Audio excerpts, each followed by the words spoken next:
So hi everybody, welcome to our 4:15 session.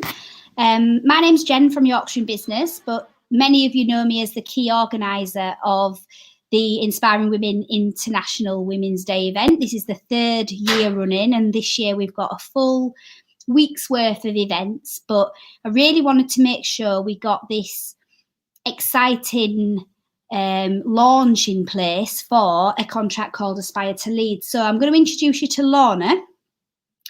Lorna is from Aspire iGen, the Opportunity Centre, and she's going to then tell us about the project.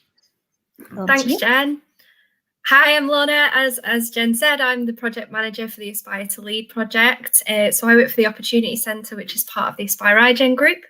So we're here to talk about Aspire to Lead.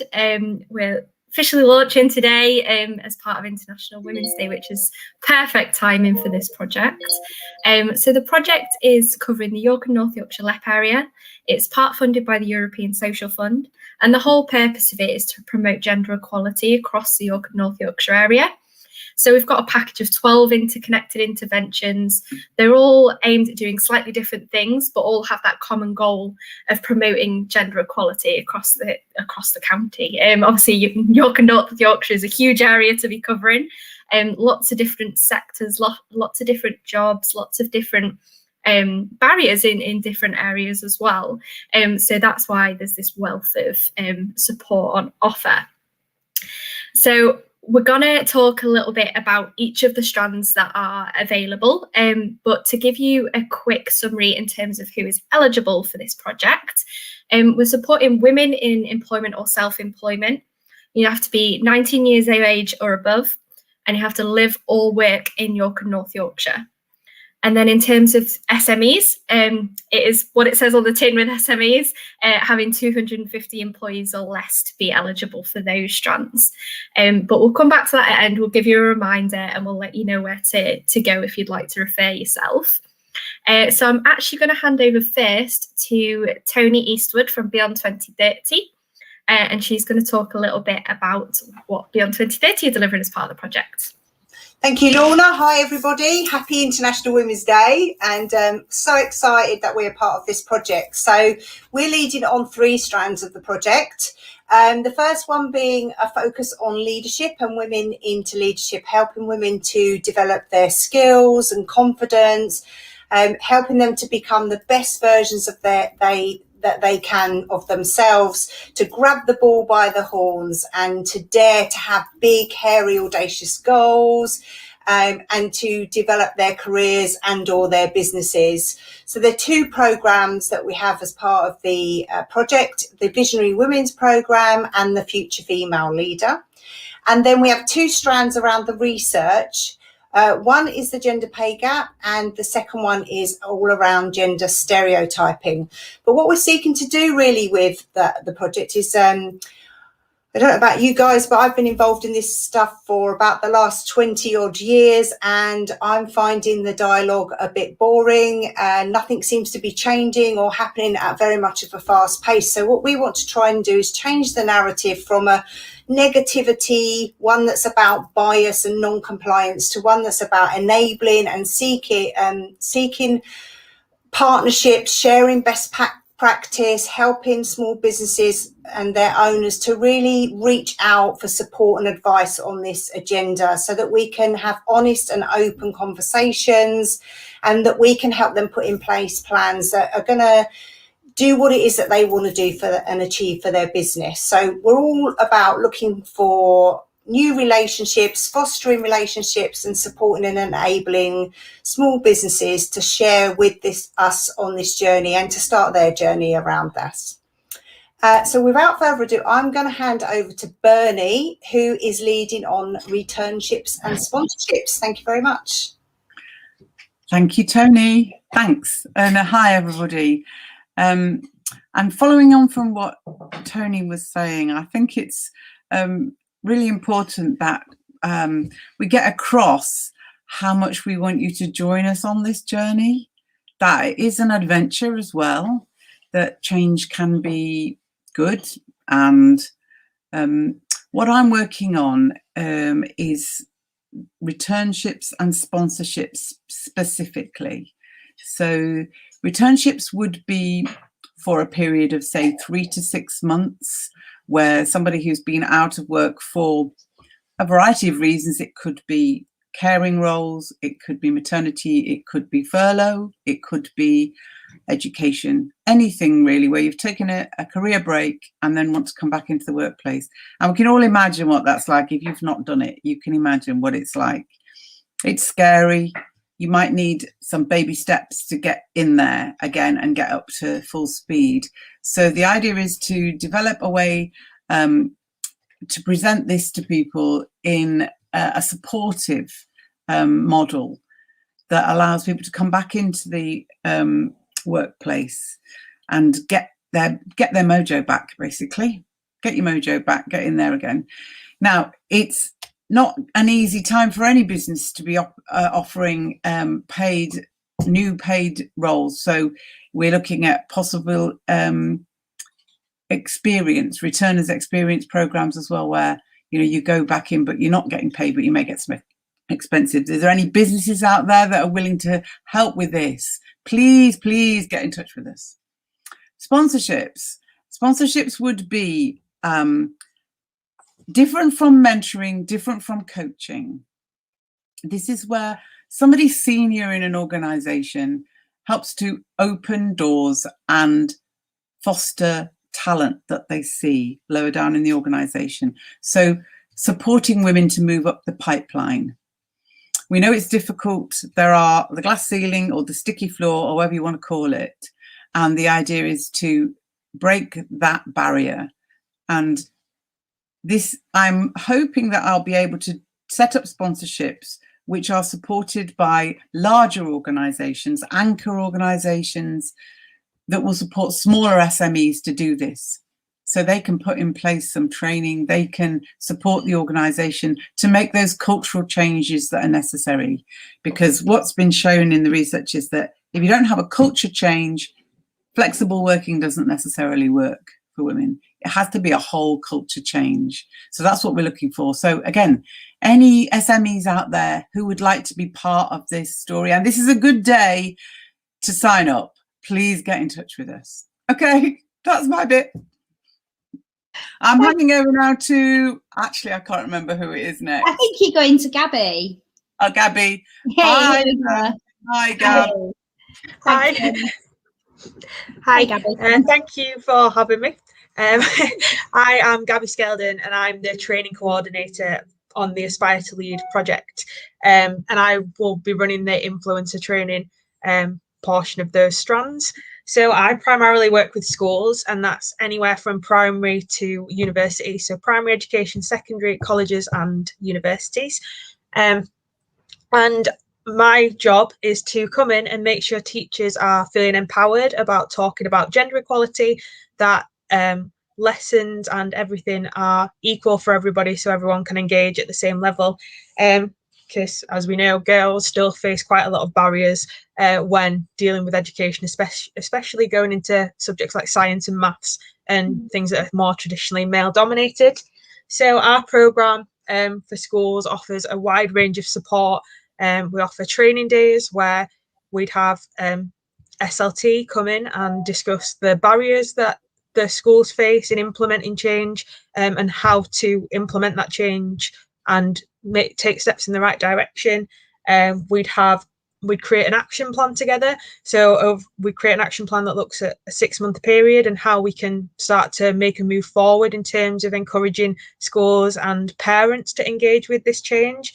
So obviously parents are a massive part of kids' lives, parents and carers. So we'd make sure that schools have a good working and open relationship with them in terms of promoting change and gender equality and how parents can best support. Then we also offer SLT is senior learning staff. We also offer extra modules. So we'd look at a module on relationships and sex education, which is now compulsory in UK schools. So we'd look at what the guidance says, how to use that and how to make sure it's inclusive for everybody in terms of gender, LGBTQ, faith, race, everything like that, with loads of lesson plans and activities and resources to use. We'd also look at people helping those with additional vulnerabilities. If you've got kids with special educational needs, again, if you've got diverse faith backgrounds or LGBTQ backgrounds, we'll look at how you can support them in terms of making sure they've got equal opportunities. We also lastly look at careers and how we can support kids wanting to get into maybe different careers than whatever gender they were born as, that is not dominated by that gender, and get them into that space and place where they're able to engage just as well as anybody else. So that's basically what my influencer training strand offers. And as Bernie said before, get in touch. It's a great day to do it, and we would love to be working with you and support you. So I'm handing back over to Lorna, who's going to talk about Women's Ambassadors and the rest of the project. Thank you, Gabby. I think that absolutely sounds amazing. I don't know if you can stay on just to the end. We might ask you a few more questions on that one. Just going to unmute Lorna if I can. Sorry, I've unmuted myself. Apologies. The curse of the mute. So I'm just going to cover the remaining strands that the Opportunity Centre SpireIGen are delivering. A couple of members of the team couldn't join us, unfortunately, today, so I'm going to pick up theirs. So firstly, I'm going to talk about our Women's Ambassadors and Women's Support Networks. So they are actually two separate strands, but they do sit very much hand in hand. So the ambassadors, both of these strands, by the way, are being delivered by our Women's Ambassador Facilitator and Training Coordinator, which is quite possibly the longest job title we've got in the team, and that's Ellie Brown.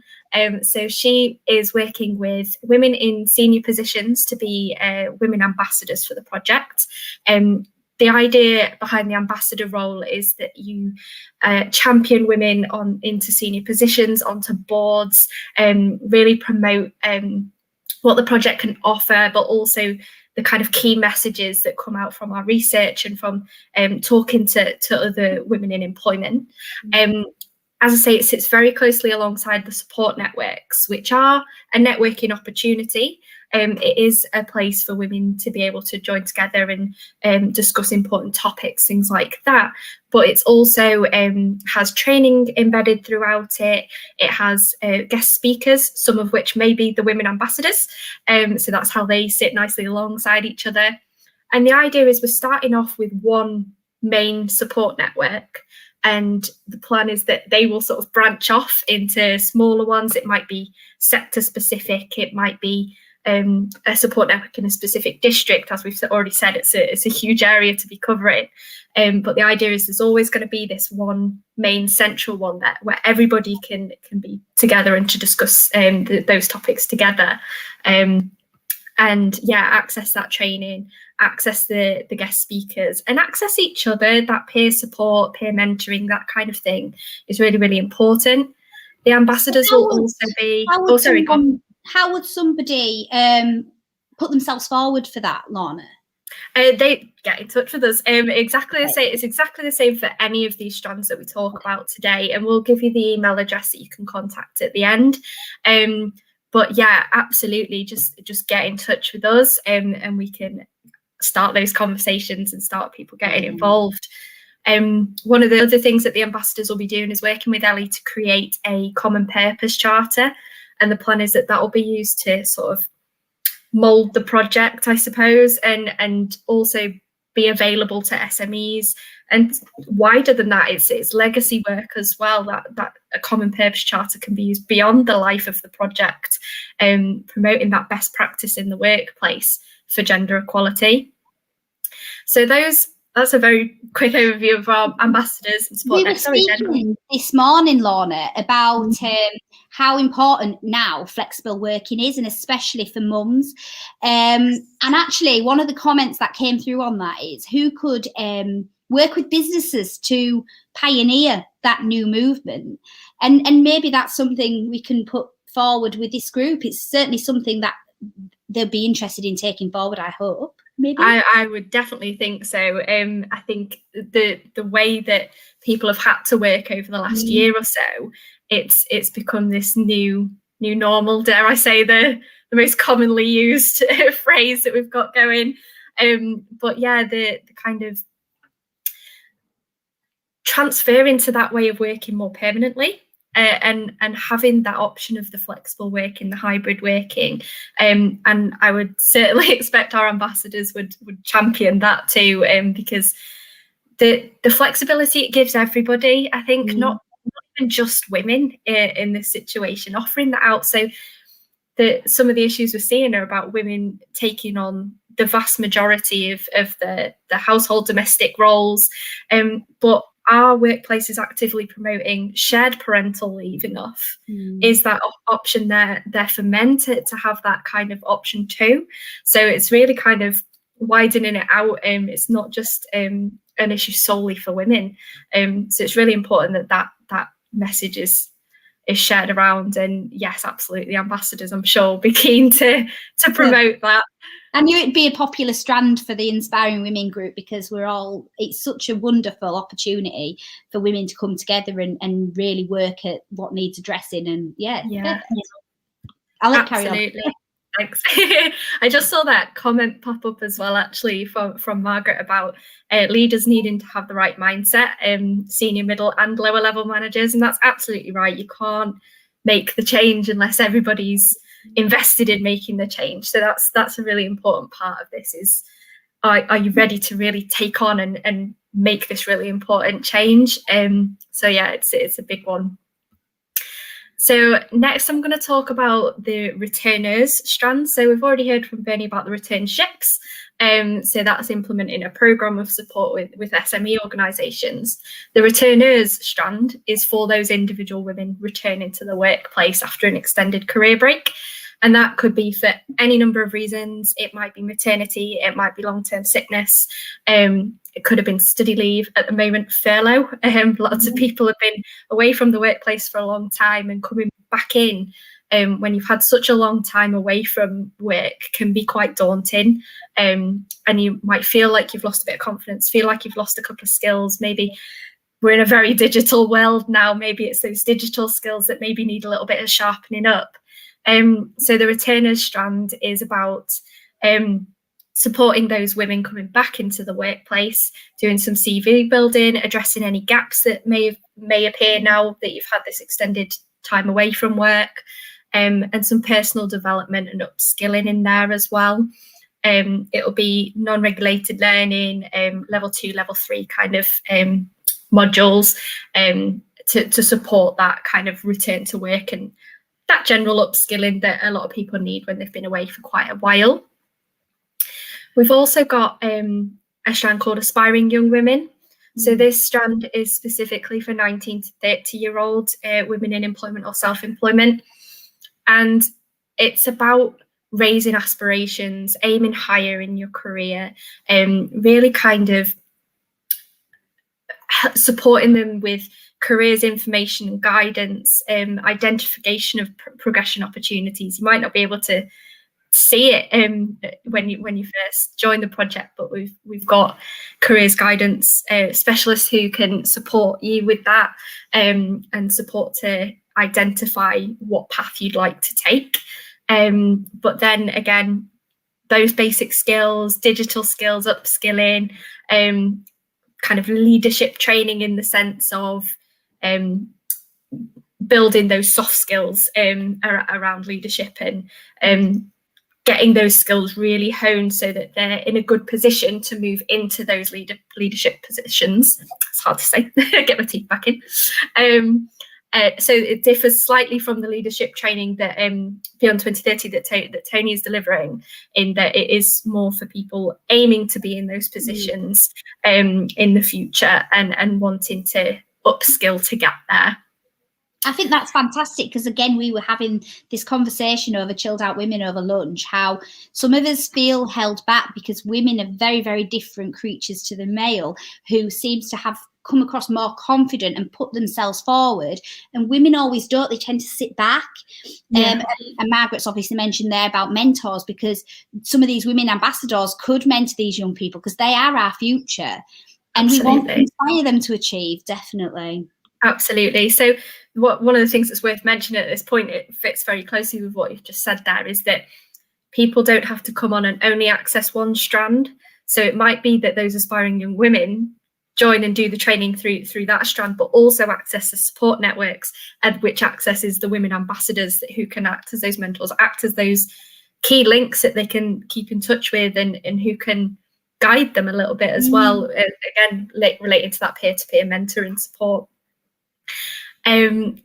So the last strand that I've got to talk about for the Opportunity Centre for Aspire iGen is the organisational transformation, which is a strand that's for SMEs, and it works with HR departments to support SMEs to understand how their current practices may be preventing women from progressing in the workplace.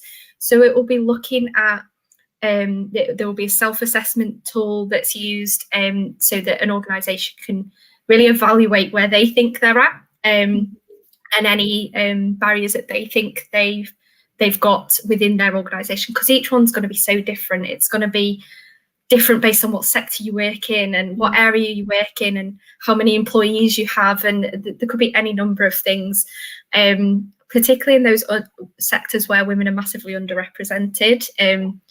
If you've not got many women within your organisation, do you have the tools and the knowledge already to know how to get more women in to your organisation? So it's really looking at that, and like I say, working with the HR department, looking at the policies you have, the procedures, your systems, processes, all of it, looking at the whole picture, and then formulating an action plan. Okay, this is what we could do to improve it. This is, you could implement this flexible working option if you don't already have it. And again, it's just kind of allowing organisations to recognise kind of the impact of unconscious bias that may be embedded in their recruitment practices that you don't even notice. It's unconscious, of course, you won't notice. So you don't know what you don't know. So sometimes you just need somebody external to kind of come in and say, have you thought about it in this way? And then they'll be supported to implement that action plan and to make those changes. And it can be kind of a handheld approach, I suppose, if that's what an organisation would like and needs, or we can support you to create that action plan and encourage you to take it on yourselves, and we'll always be there as the support, and you can contact and say, oh, I need a bit more guidance on this, or anything like that. But yeah, that's another very exciting one. So that will work with 48 SMEs in total, which is the largest SME strand we have. Brilliant, thank you. There's so much that the Opportunity Centre is doing. I mean, I don't know how you're managing it all, but I know you're not personally delivering all the strands, so it's a shame that we don't have the people actually providing support here today. But it's just great to hear about it. And I think I've got a strand that I'm delivering, which I'm going to mention now. But there are so many strands, and it's a bit of a whirlwind tour. We definitely need to get this information out there, because it is just a unique opportunity for both businesses and individuals to take part in. Absolutely amazing. Absolutely. So I will just give you a quick overview of what Yorkshire in Business are going to deliver as part of our strand, which is the Women Entrepreneurs. We can pretty much do what you as an entrepreneur need. And I think that's what's key to this support, is we will look at what you need to do for your business, what you want to achieve. We'll help you set the goals, and we'll help you take those steps. I think the benefit of this strand of support is that we can work with you over a period of time to really help you achieve your own goals, personally and professionally. And we'll pretty much do that by way of being your business mentors. Myself and all my team have vast experience of running a business. So it won't just be one of us. We will, one or all, be able to support the different elements. So whoever is best fit to work with you and your business is who we will assign to do that.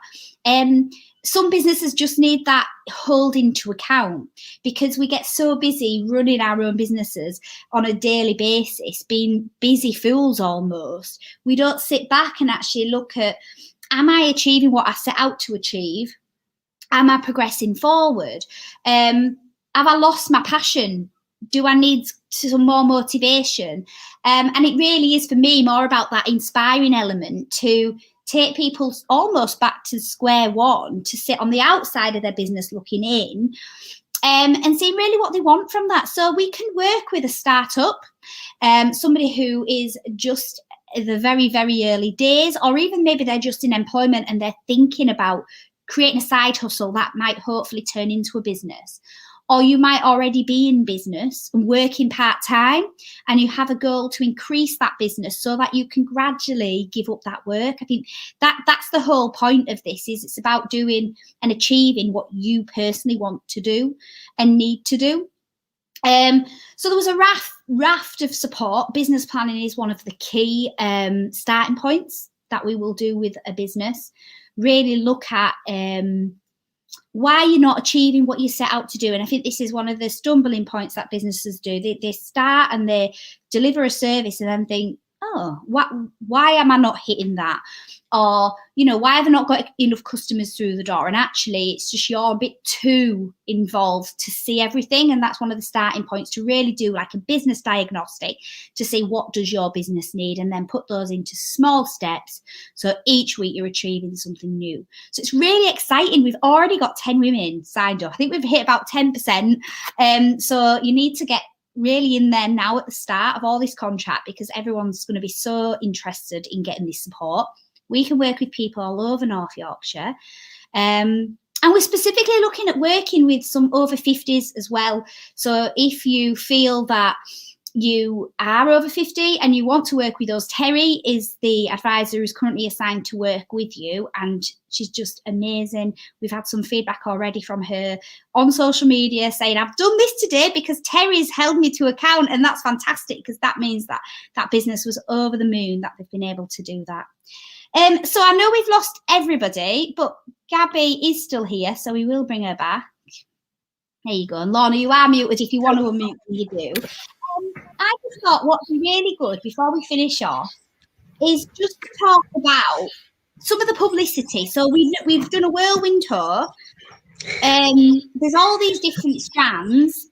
What's the best way if someone thinks, look, I am in work, but actually I don't really know which is for me, or what should I do? Could we maybe do a diagnostic with someone and just find that information out? Is that what we're recommending they do? Yeah, so we can have those initial meetings and have a chat about what's going to be best for you.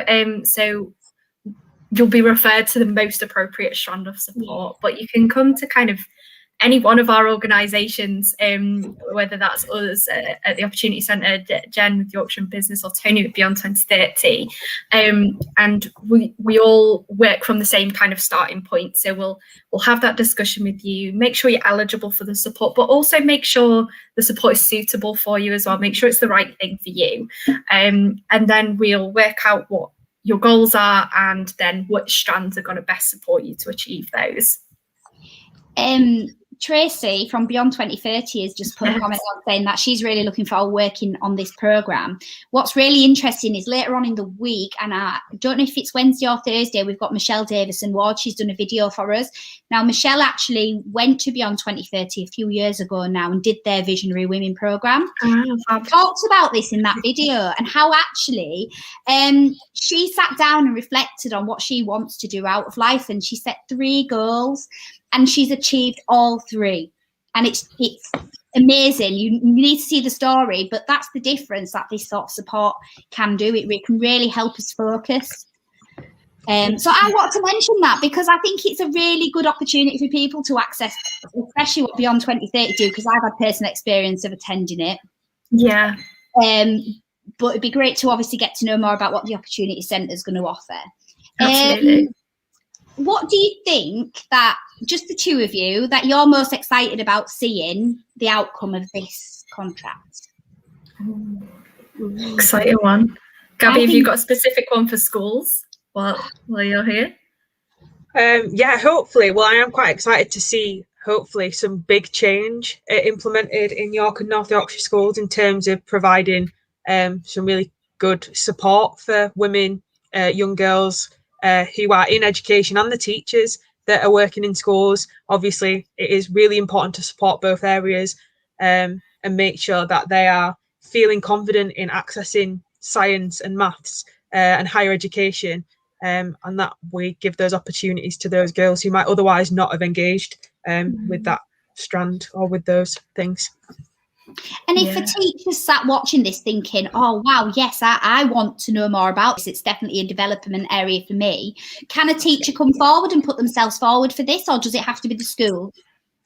We are accepting on an individual basis. So if there is any teachers out there that just think that they want to come on their own and do it, that's great. We'll do that. And any parents who feel that their schools, any parents of young girls, they feel their schools need this training, get the head teachers to get in contact, and we'll reach out to them and make sure that everyone is getting the training that they need.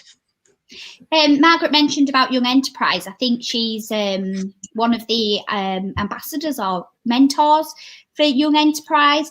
Is that an area that you're going to look at maybe networking with organisations that are already in schools? Absolutely. So Aspire Igen's already in a few schools with a couple of other projects that we have. The Accelerate project, which works with students who are in NEET or at risk of becoming NEET, things like that. So we're already in quite a few schools, the Shine Careers Service, things like that. But absolutely, Margaret, that's a great link. We'll definitely get in touch. Any kind of networks that we can get involved with that can help us get the message out into schools, into SME organisations, out into the wider workforce, then absolutely send contacts our way as well if you know people who you think would be interested.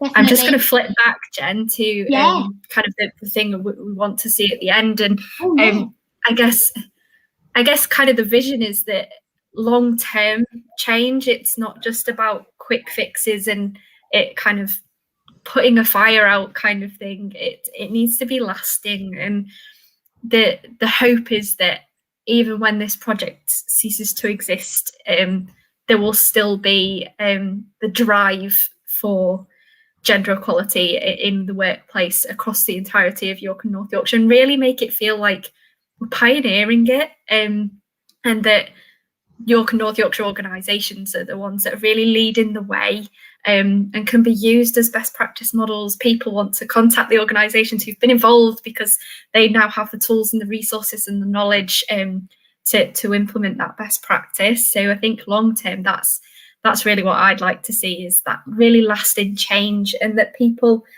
just stay involved and stay part of the journey even after this project has ended. There was a bit of background noise, so I had to mute myself. Well, that was my main questions. I think for myself, I've always worked on ERDF funded contracts, and it's always been a 12 hours set business support contract. We've never been able to actually mentor women to see proper changes in the business. So for us, it's going to be absolutely amazing to see the difference between that mentoring on a longer term than just providing the physical business advice that we normally provide under a business support contract. So I'm excited to see that. And I've already had some really good progress made, and we haven't even started yet, but we had people eager to jump on that. So yeah. Has anyone else got anything to say before we just give them the contact details on how to? I think just keep an eye. We'll post links for the webpage and things like that, because we do post blogs each month, and particularly this month there'll be a flurry of them. We've got a blog actually, Jen, from one of your participants, I believe, that'll be posted. I believe it's this week. We're posting that one. So it's great that we've already got kind of case study stories coming forward of the support that this project can offer, and going forward, that's what we want to see is more of those case studies, and hopefully some of the people listening to this right now maybe one of those case studies in the future that talks about the impact the project has had. So yeah, absolutely get in touch. So in terms of contacting us, if you'd like to refer yourself, or if you've got suggestions of other networks that are worth us getting in touch with and being involved with, then you can contact us on Aspire to Lead, which is Aspire 2 lead at theopportunitycentre.com. And we have a web page as well. I will drop links in for that because that'll be easier than typing it all out with my voice. So yeah, you can get in touch with us. AspireGen acting as kind of the central referral route. If you're not sure who's best to go to, then you can contact us and we'll make sure you're signposted in the right direction, whether that's within AspireGen or to Yorkshire Business or Beyond 2030. Thank you. Thanks, Gabby and Lorna, for joining us. I think that's been really good. And I know I want to rewatch exactly everything that was said to try and take in, because there's so many opportunities. So hopefully people can do that. And we'll make sure that all of our contact details are there in the thread of this video. So any questions, just email them in. Great stuff. Bye. Thank you for having us.